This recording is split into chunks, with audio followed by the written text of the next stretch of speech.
El Grup Roca ha formalitzat avui un acord de col·laboració amb l'Ajuntament de Viladecans per participar en el disseny i remodelació del nou polígon centre.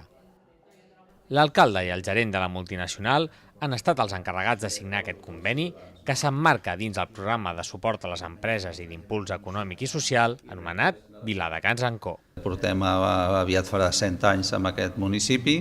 i per tant mantindre la nostra activitat industrial i afavorir amb el que sigui a l'empresa i també al municipi i indirectament també als seus habitants, lògicament. El que hem de fer és escoltar les necessitats de la companyia, igual que la companyia escolta les necessitats de la ciutat, i treballar conjuntament en com podem fer aquesta feina col·laborativa i d'alguna manera com la ciutat es beneficia, a part evidentment dels llocs de treball, en millorar aquestes oportunitats. El Grup Roca va anunciar la setmana passada que ha iniciat les converses per traslladar la seva seu corporativa mundial als municipis de Gavà i Viladecans, garantint tant els nivells de producció actuals com el número de treballadors de la factoria.